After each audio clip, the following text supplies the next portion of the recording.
Hello friends, कैसे हो आप सब लोग। तो फ्रेंड्स, आज के सेशन में हम बात करेंगे जंतुओं की चाल। जंतुओं की चाल कह लें या व्यक्तियों की चाल कह लें, तो मतलब जो जंतुओं की चाल है, सीटेट के साइंस पोर्शन में यहाँ से भी एक क्वेश्चन पूछे जाते हैं। तो आज के सेशन में हम इसी को देखते हुए आगे चलेंगे, देखेंगे कि कौन कौन से जंतु की कैसी चाल है। जैसे केचुआ हो गया। केचुआ कैसे चलता है, तो केचुओं का शरीर एक सिरों को दूसरे सिरे से सटाकर रखे गए अनेक छल्ले से बना हुआ प्रतीत होता है। केचुआ जैसा दिख रहा, रिंग की तरह रहता है और यह लगता है कि एक एक भाग जो है सटा करके ऐसे रखा गया है। और केचुए में अस्थियां नहीं होती हैं, परंतु इसमें पेशियां होती हैं। केचुए में अस्थियां नहीं होती हैं, लेकिन पेशियां क्या होती हैं जो इनके शरीर के घटने और बढ़ने में सहायता करती हैं। केचुओं के अगर देखे होंगे तो उस पर रिंग जैसा आकार होता है, यानी कई सारे रिंग जैसे आपस में बॉडी कई रिंगों में टूटी फूटी है और उन सभी रिंगों को जोड़ करके केचुए का निर्माण हुआ है, ऐसा प्रतीत होता है। और केचुए में हड्डी नहीं पाई जाती हैं और केचुआ जो है कभी छोटा, जैसे चलना रहेगा तो छोटा रहेगा, फिर कभी इतना बड़ा हो जाएगा, फिर यहाँ से सिकुड़ जाएगा, यानी मांसपेशियों के कारण यह जो है सिकुड़ता है। और इसके शरीर में चिकने पदार्थ होते हैं। इसका शरीर टच करने पर कैसा होता है, तेली जैसा होता है, चिकना होता है। इसे चलने में सहायता करता है। और जो चिकना भाग होता है, चिकनाई जो इसके शरीर में होती है, जिससे इसी चिकनाई के कारण यह जो है चलने में चिकनाई सहायता करती है। इसके शरीर में छोटे छोटे अनेक सूल यानी सूक बाल जैसी आकृति होती हैं। ये सूक पेशियों से जुड़े होते हैं। ये सूक मिट्टी में जड़ की पकड़ को मजबूत करते हैं। केचुए के शरीर में कौन कौन से क्या होते हैं, तो छोटे छोटे अनेक सूल यानी बाल जैसी आकृति होती है जो पेशियों से जुड़े होती हैं। और ये सूक मिट्टी की पकड़ को क्या करती हैं, मजबूत करती हैं। जैसे अगर केचुआ कोई होता है मिट्टी के अंदर, उसे निकालोगे तो निकलेगा नहीं, पहले टाइट होता चला जाएगा। टाइट मतलब बड़ा होता चला जाएगा। अब जब बहुत ज़्यादा खींच लोगे तो धीरे धीरे निकलेगा, नहीं तो हो सकता है टूट जाता है। क्यों? क्योंकि इसमें बाल जैसी आकृति सूख पाए जाते हैं जो इनकी जकड़ को क्या मतलब इसकी पकड़ को मजबूत बनाते हैं। और केचुआ वास्तव में अपने रास्ते में आने वाले मिट्टी को खाता है और इसे कुछ नहीं होता, ना आँख होता, ना दांत होता, कुछ नहीं होता है। और यह अगर कहीं जा रहा तो जो मिट्टी पा गया वही मिट्टी क्या कर लेता है, खा लेता है। इसका शरीर अनपचे पदार्थ को बाहर निकाल देता है और शरीर जो पचा नहीं भोजन होता है उसे क्या कर देता है, बाहर निकाल देता है। केचुए द्वारा किया गया यह कार्य मिट्टी को उपजाऊ बना देता है, जिससे पौधों को क्या होता है, फायदा होता है। इसीलिए केचुआ को किसान का मित्र भी कहा जाता है। ये प्रश्न कई बार पूछा गया है कि किसान का मित्र किसे कहा जाता है, तो केचुआ को। आगे घोंघा। घोंघा कैसा होता है यानी कैसे चलता है, इसके बारे में देखते हैं। जैसा कि फिगर में आप सभी लोग देख रहे हैं, ये घोंघा है और ये ऊपर से एक खोली होती है, बाह्य कंकाल होता है। अगर हम कंकाल के आधार पर जीवों को देखें तो दो प्रकार से होते हैं, एक बाह्य कंकाली जीव, एक आंतरिक कंकाली जीव। बाह्य कंकालिक जीव यानी जिसके कंकाल बाह्य होते हैं, और आंतरिक कंकाली जीव यानी जिसके जो जिसके जीव के अंदर कंकाल पाए जाते हैं। बाह्य कंकाल जैसे केकड़ा हो गया, घोंघा हो गया, कछुआ हो गया, मच्छर, यानी जिसको ऐसे टच करोगे और टच करने पर कड़ा महसूस हो, उस वह जो बाह्य कंकाल के अंतर्गत आता है। जैसे खटमल हो गया, ये सब पॉइंट याद रख लेना। खटमल हो गया, मच्छर हो गया, चींटी हो गई, मक्खी हो गई, चिवटा हो गया, केकड़ा हो गया, घोंघा हो गया, कछुआ हो गया, यानी जिसको टच करने पर जिसका बाहरी भाग कड़ा हो। बिच्छी हो गई, अब बिच्छी को टच करने मत जाना, नहीं तो तुम्हें ही ठंडा कर देगी, कड़ा कर देगी। तो ये सभी किसके अंतर्गत आते हैं? तो बाह्य कंकाल के अंतर्गत आते हैं, यानी वह जीव जिसके कंकाल बाहर हो, बाह्य कंकाली कहलाते हैं। आंतरिक कंकाल में आंतरिक कंकाल जीव को अगर छुओगे, टच करोगे, तो उसका जो है नरम लगेगा। कैसा लगेगा? नरम लगेगा, नरम लगेगा। जैसे आदमी हो गया, गाय, पशु, पक्षी, मछली, हाथी, घोड़ा, यानी जिसको भी टच करने के बाद कड़ा ना प्रतीत हो, वह जो है आंतरिक कंकाल के अंतर्गत आते हैं। हम लोगों की हड्डी क्या है? शरीर के अंदर है, इसलिए हम लोग आंतरिक कंकाल के, गाय हो गया, भैंस, ये सभी के कौन से कंकाल होते हैं? आंतरिक कंकाल। अब घोंघा को देखते हैं, यह भी एक बाह्य कंकाली जानवर है। इसकी पीठ पर गोल संरचना होती है, इसे बाह्य कवच कहते हैं। और यह घोंघे बाह्य कंकाल है, देखो बाह्य कंकाल है, परंतु यह अस्थियों का बना नहीं होता। यह कवच एकल एकक होता है और यह घोंघे को चलने में सहायता नहीं करता, यह घोंघे के साथ खींचता जाता है। चलने के लिए अंदर ये पॉइंट जो है ये चलने में मदद करता है, जबकि ये सुरक्षा प्रदान करता है। और जिसका भी हड्डी बाहर होते हैं उसे बाह्य कंकाल कहते हैं। आगे तिलचट्टा, ये भी मोस्ट इम्पॉर्टेंट, यहाँ से पूछा जाता है क्वेश्चन।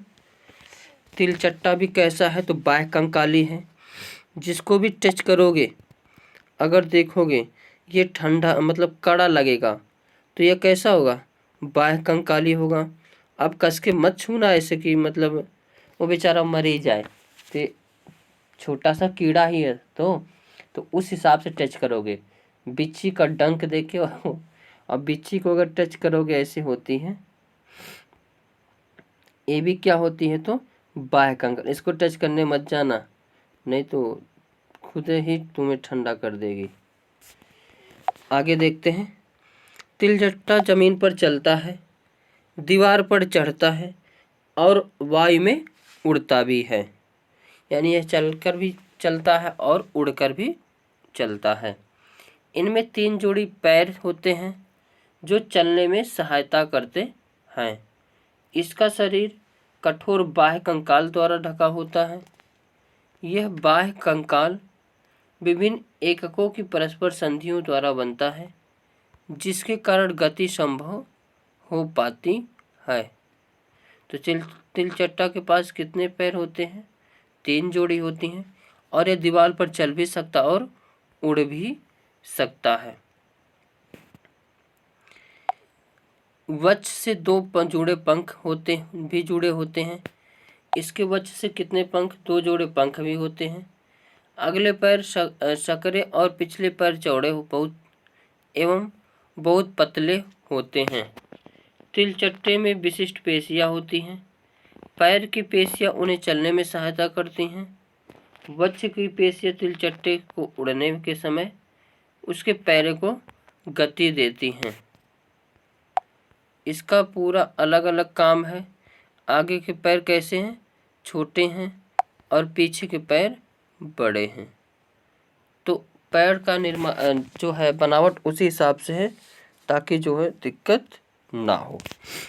आगे देखते हैं पक्षी। पक्षी में बत्तख तथा हंस कुछ पक्षी जल में तैरते हैं और उड़ते भी हैं। पक्षी इसलिए उड़ पाते हैं क्योंकि उनका शरीर उड़ने के लिए अनुकूलित होता है। यहाँ से प्रश्न पूछा जाता है पंछी क्या हो करते हैं तो उड़ते हैं, और इनकी हड्डियाँ कैसी पाई जाती हैं तो खोखली पाई जाती हैं। और यह इनके प्रश्न पूछा जाता है जो पंख होते हैं वह क्यों होते हैं, तो शरीर की गर्मी को बनाए रखने के लिए होती हैं। पंख के दो काम होते हैं, एक प्राथमिक काम होता है और दूसरा द्वितीयक काम। प्राथमिक काम क्या है, शरीर की जो है तापमान को बनाए रखना, और द्वितीयक काम है अगर है तो उड़ जाते हैं तो उड़ जाते हैं, ये द्वितीयक काम है। अब बत्तख तथा हंस जल में भी तैरते हैं। जो इनके जल में तैरने का कारण क्या होता है, यानी इनके पैर में क्या पाए जाते हैं, तो जो बत्तख और हंस के पैर में पाद जाल पाए जाते हैं। क्या पाए जाते हैं, पाद जाल पाए जाते हैं। ये पॉइंट इम्पोर्टेंट है, याद रखना। क्या पाए जाते हैं, पाद जाल। पक्षी इसलिए उड़ जब पाते हैं क्योंकि उनका शरीर उड़ने के लिए अनुकूलित होता है। अब इनका शरीर जो है बनावट ही ऐसा होता है जिससे यह क्या करते हैं, उड़ जाते हैं।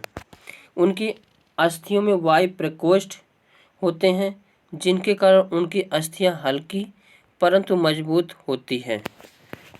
अब ये उड़ने में सहायता करें इसलिए इनकी हड्डियां कैसे क्या पाए जाते हैं, वायु को प्रकोष्ठ पाए जाते हैं जिससे यह आसानी से उड़ सकें।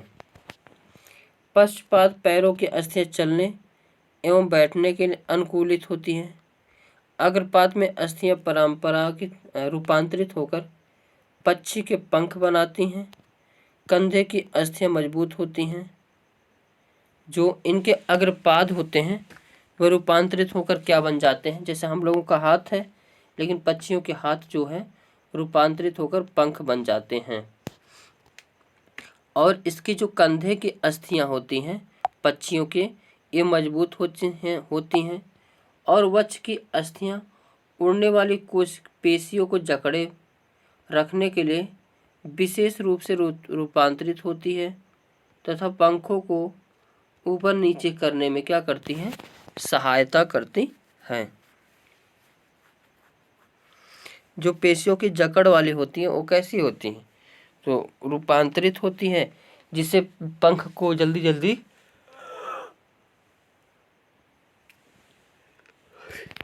हिला सके और आसमान में उड़ सके। तो पक्षी कैसे जल्दी चल भी सकती है और उड़ भी सकती है। आगे है मछली। नाव की आकृति काफी सीमा तक मछली जैसी है।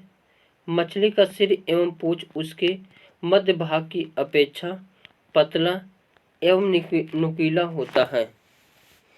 मछली का सिर व पूंछ कैसे होते हैं, तो मध्य भाग की अपेक्षा कैसी होती है, पतली होती है। मध्य भाग थोड़ा सा मोटा होता है जबकि जो अग्रभाग और पश्च भाग है ये जो है कैसी होती है, थोड़ा पतली होती है। शरीर की ऐसी आकृति धारा रेखी कहलाती है। ये जो रेखा मतलब शरीर की बनावट है यह क्या कहलाती है, तो धारा रेखीय कहलाती हैं। मछली का कंकाल दृढ़ पेशियों से ढका होता है। किससे ढका होता है, तो दृढ़ पेशियों से ढका होता है। मछली के शरीर पर और भी पंख होते हैं जो तैरते समय जल में संतुलन बनाए रखते हैं एवं दिशा निर्धारण में सहायता करते हैं।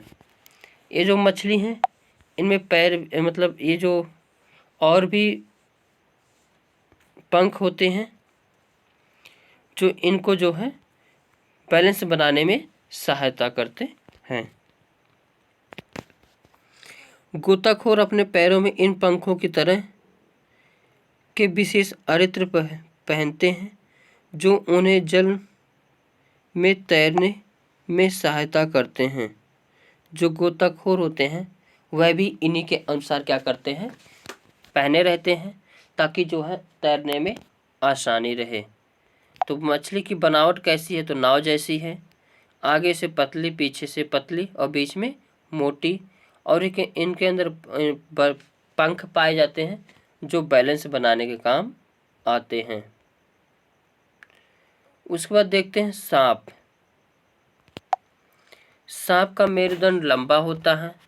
जो सांप का मेरुदंड क्या होता है, मेरुदंड मतलब रीढ़ की हड्डी। तो सांप की मेरुदंड कैसी होती है, तो लंबी होती है। शरीर की पेशियां क्षीण एवं असंख्य होती हैं। शरीर की पेशियां कितनी होती हैं, असंख्य होती हैं और क्षीण होती हैं। ये परस्पर जुड़ी होती हैं, चाहे वे दूर क्यों ना हो। पेशियां, मेरुदंड, पसलियां एवं त्वचा को भी एक दूसरे से जोड़ती है। सर्प का शरीर जिस प्रकार अभी केचुए का रिंग की तरह होता था, उसी प्रकार अनेक वलय से इसका भी शरीर जुड़ा होता है। सर्प का प्रत्येक वलय उसके आगे की ओर ढकेलता है। वलय क्या करता है, तो सर्प को आगे की तरफ ढकेलता है। इसका शरीर अनेक वलय से बनता है और आगे की ओर वलय क्या करता है, धक्का देता है। इस कारण सर्प बहुत तेज गति से आगे की ओर चलता है, परंतु सरल रेखा में नहीं चल सकता। एक प्रश्न यह पूछा जाता है कि कौन सा जानवर सरल रेखा में नहीं चल सकता। सरल रेखा क्या है, तो बिल्कुल सीधे जाना, ये सरल रेखा है। जबकि सांप को देखोगे तो ऐसे टेढ़े मेढ़े भागता है, क्योंकि अगर टेढ़े मेढ़े नहीं जाएगा तो वह जो है चल ही नहीं पाएगा।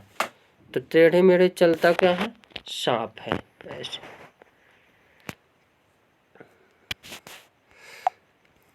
और तो इतनी बातें समझ में आई होगी। आगे देखते हैं आवास एवं अनुकूलन। तो आवास एवं अनुकूलन, यहाँ से भी एक क्वेश्चन पूछा जाता है कि जो जानवर हैं उनके आवास से भी क्वेश्चन पूछे जाते हैं। तो देखते हैं हम इसको। समुद्र में जंतु तथा पौधे लवड़ी जल खारे पानी में रहते हैं। कुछ पौधे खारे पानी में रहते हैं, कुछ मरुस्थल में पाए जाते हैं, कुछ उष्णकटिबंधीय एरिया में पाए जाते हैं, कुछ जल में पौधे पाए जाते हैं। तो सभी के अलग अलग रहने का स्थान है।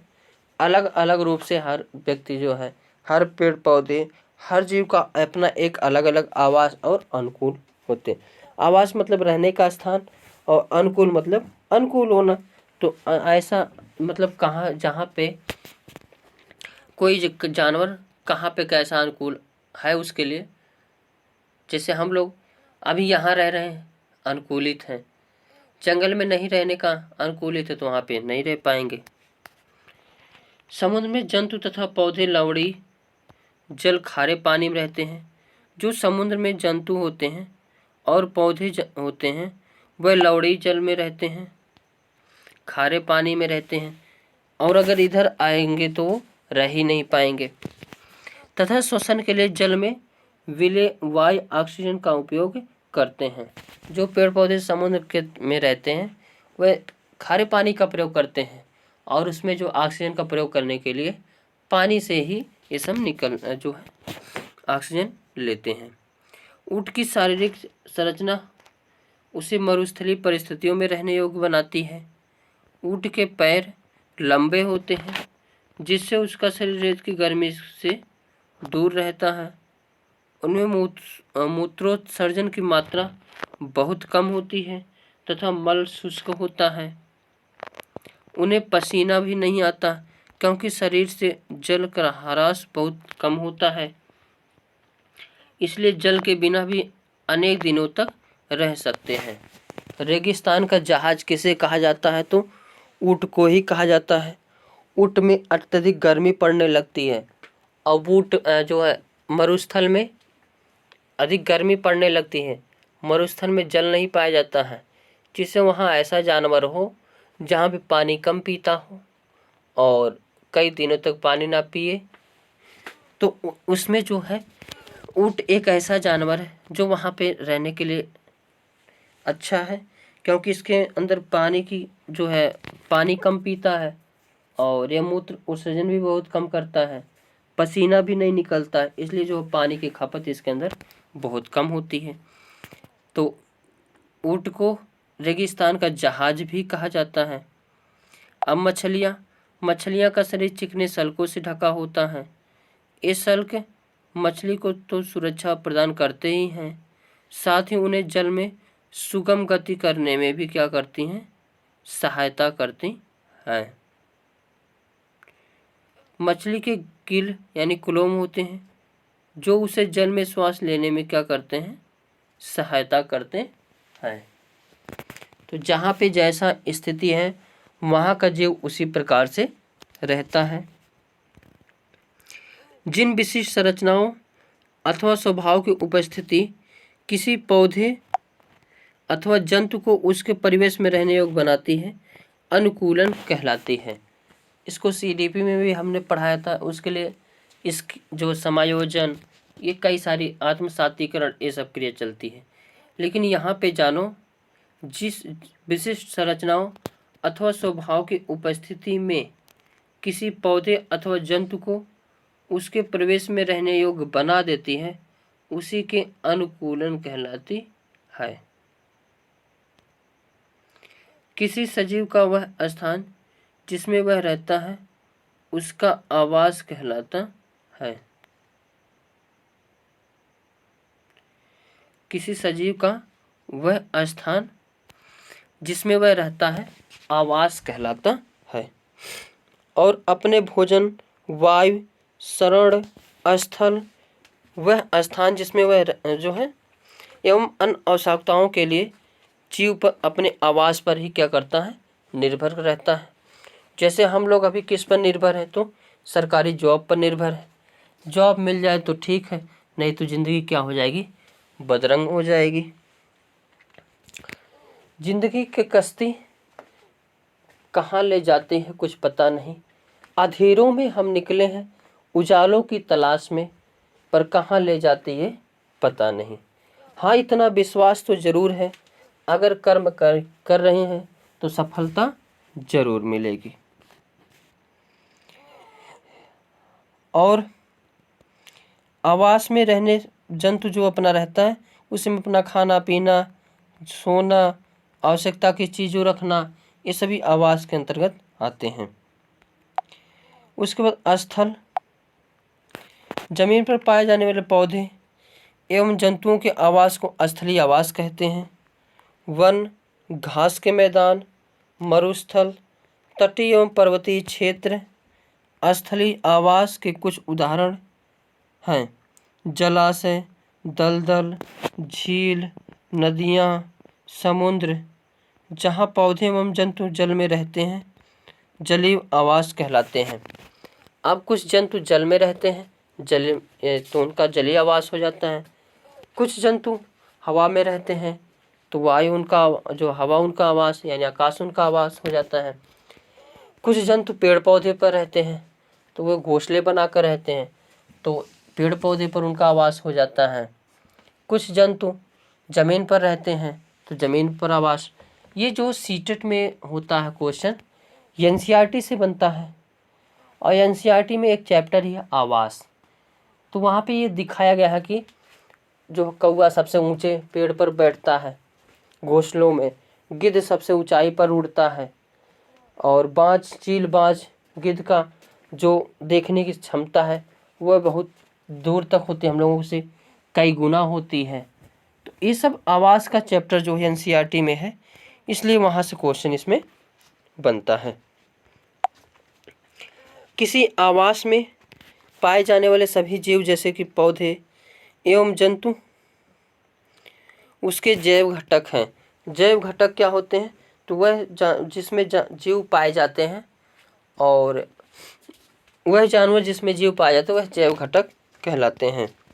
चट्टान, मिट्टी, वायु, जल जैसी अनेक निर्जीव वस्तुओं के आवास को अजैव घटक कहते हैं। सूर्य का प्रकाश एवं ऊष्मा भी परिवेश के अजैव घटक के हैं। सजीव बहुत ठंडे और बहुत उष्ण परिवेश में भी पाए जाते हैं। वे जीवित रहते हैं जो अपने आप को बदलते परिवेश के अनुसार अनुकूलित कर लेते हैं। तो आवास क्या है? जहाँ पे कोई जीव अपने आप को रहता है, अपनी आवश्यकताओं को पूरा करता है, जहाँ उसके परिवार रहते हैं, आवास कहलाता है। और अनुकूलन क्या होता है? तो जिस भी वातावरण में जाए उसी वातावरण के अनुसार अगर वह ढल जाए तो वही अनुकूलन कहलाता है। कुछ स्थलीय आवास भी होते हैं, जैसे मरुस्थल हो गया। मरुस्थल में जो रहने वाले चूहे, सांप, ऊंट की भांति लंबे पैर नहीं होते।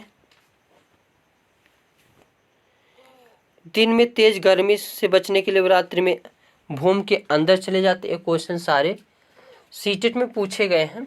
कभी क्वेश्चन को भी मैराथन ले लूँगा। और अंदर बिलों में रहते हैं। रात्रि के समय जब तापमान में कमी आती है तब ये जंतु क्या करते हैं? बाहर आते हैं। मरुस्थल का एरिया अगर देखोगे तो वहाँ पे अत्यधिक गर्मी भी पड़ती है और अत्यधिक ठंडी भी पड़ती है, यानी तापांतर वहाँ पे बहुत पाया जाता है। दिन में ताप बहुत गर्म हो जाएगा और रात में ताप जो है बहुत ठंडा हो जाता है। अगर देखोगे तो यहाँ पे जो है पेड़ पौधे कैसे कटीले पेड़ पौधे पाए जाते हैं। कांटा क्यों होते हैं? जो पत्तियाँ होती हैं मरुस्थलीय क्षेत्रों में वही कांटा का रूप ले लेती हैं। कांटे का रूप लेने का जिससे वाष्पीकरण कम होता है और पानी की खपत क्या होती है? तो कम होती है। इसीलिए मरुस्थलीय पेड़ पौधे में कांटे पाए जाते हैं। मरुस्थल का जहाज तो ऊँट को कहा जाता है, लेकिन मरुस्थल में चूहे भी पाए जाते हैं और सांप भी पाए जाते हैं। चूहे और सांप में तो लंबे पैर नहीं होते हैं, इसलिए दिन में जो है एक बिल में घुस जाते हैं और गर्मी से बचने के लिए, और रात में बिल से क्या करते हैं? निकलते हैं, तो अपना विचरण करते हैं। मरुस्थलीय पौधे वाष्पोत्सर्जन द्वारा जल की बहुत कम मात्रा निष्कासित करते हैं। और मरुस्थलीय पौधे में पत्तियां या तो अनुपस्थित होती हैं या बहुत छोटी होती हैं, और कुछ पौधों में पत्तियां कांटों का रूप ले लेती हैं। इन पौधों में प्रकाश संश्लेषण सामान्यतः तने में होता है। पत्तियां अगर नहीं है तो प्रकाश संश्लेषण कहाँ होता है? तो तने में होता है। तना एक मोटी मोमी परत से ढकी होती है जिससे पौधों को जल संरक्षण में सहायता मिलती है। जो मरुस्थलीय वाले पौधे होते हैं पत्ते किसका रूप ले लेते हैं? कांटे का। और ये सब कैसे वाष्पोत्सर्जन करते हैं? तो तने से वाष्पोत्सर्जन करते हैं।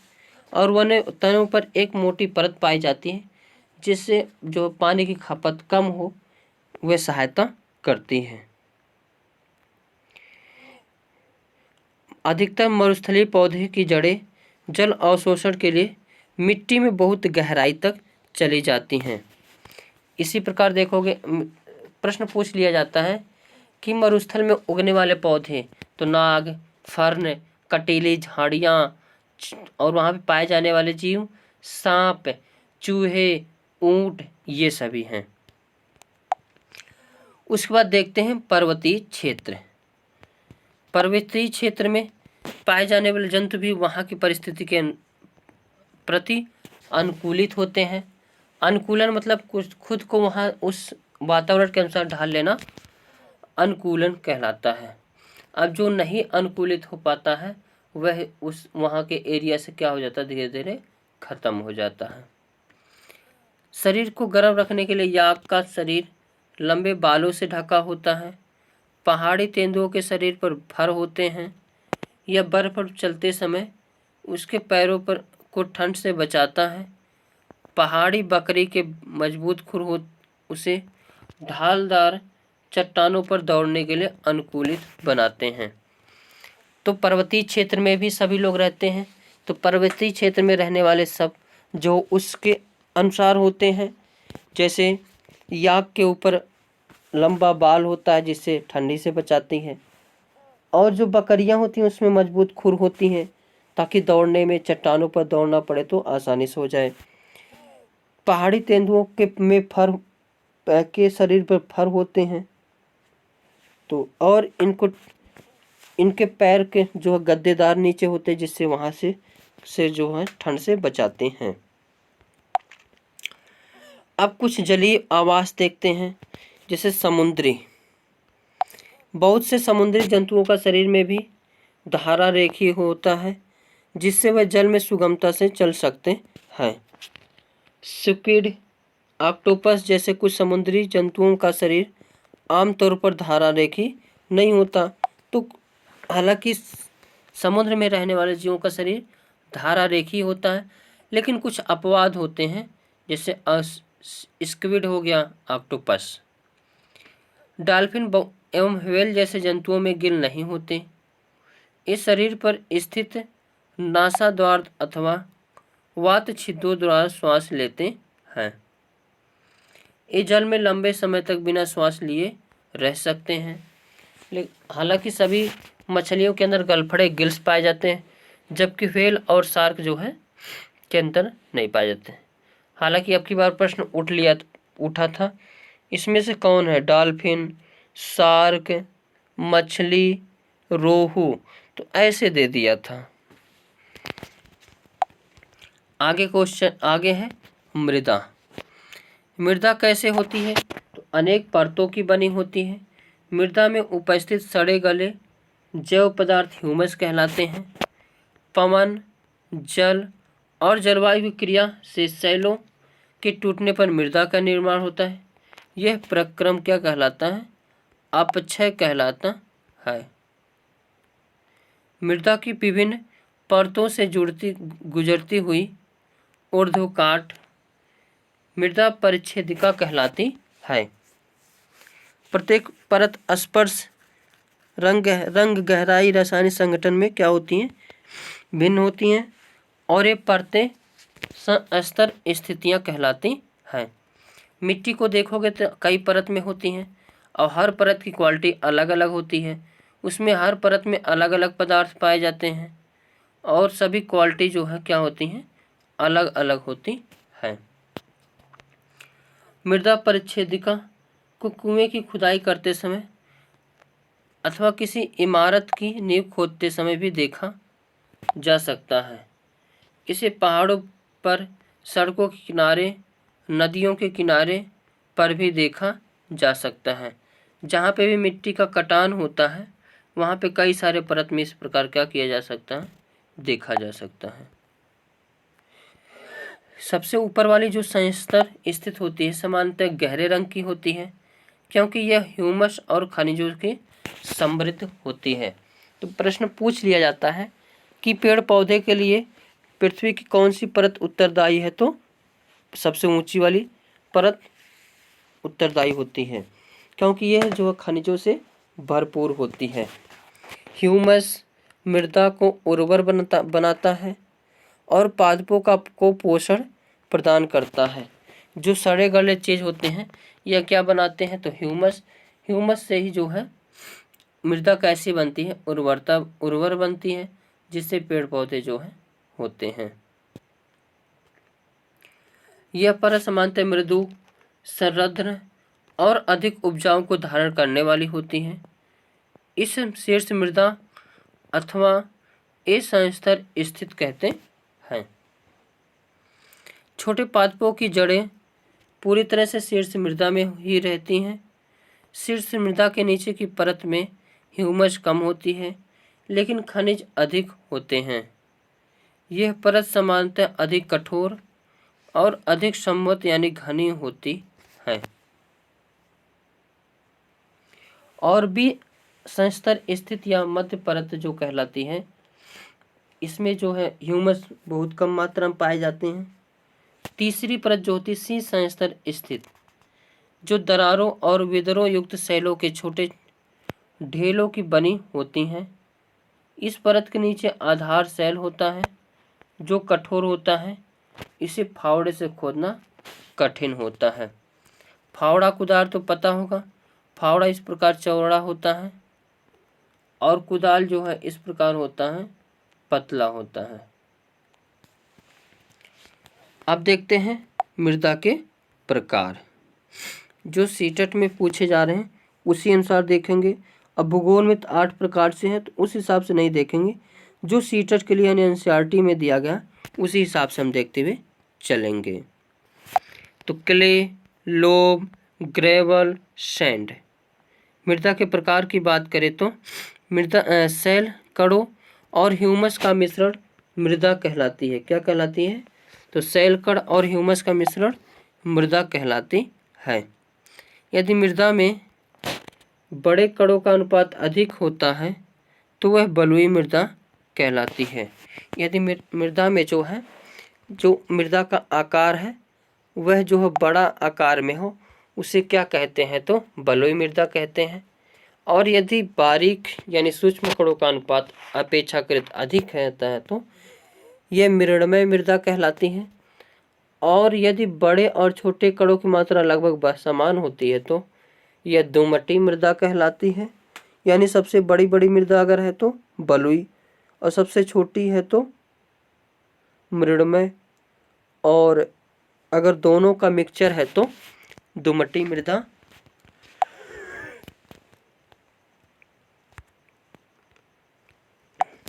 कहलाती हैं। बालू के कण अपेक्षाकृत बड़े होते हैं और ये आसानी से एक दूसरे से जुड़ नहीं पाते हैं, अतः इनके बीच में काफ़ी रिक्त स्थान होते हैं, जिन ये रिक्त स्थान जो हैं वायु से भरे होते हैं। बलुई मृदा हल्की, सुवातित और शुष्क होती है। मृत्तिका चिकनी मिट्टी के कण सूक्ष्म, बहुत छोटे होने के कारण परस्पर जुड़े होते हैं और उनके बीच रिक्त स्थान जो है बहुत कम होता है। चिकनी मिट्टी में वायु कम होती है लेकिन यह भारी होती है क्योंकि इसमें बलुई मृदा की अपेक्षा अधिक जल क्षमता रहती है। बलुई मृदा अगर देखो प्रश्न पूछेगा सबसे सर्वाधिक तेजी से कौन सी मिट्टी पानी को सोखती है, तो बलुई, और सबसे आराम से चिकनी, क्योंकि चिकनी में बहुत कम प्लेस होता है जिससे पानी जो है धीरे धीरे सोखता है, जबकि बालू के अंदर बहुत अधिक जो है जगह होते हैं, इसलिए पानी को जो है जल्दी सूख जाते हैं। पादपों को उगाने के लिए सबसे अच्छी शीर्ष मृदा दोमट है, और दोमटी मृदा बालू, चिकनी मिट्टी और गाद नामक अन्य प्रकार की मृदा कणों का मिश्रण होती हैं। अब इसके आगे कल देखेंगे। आज के सेशन में बस इतना ही। Thank you for watching.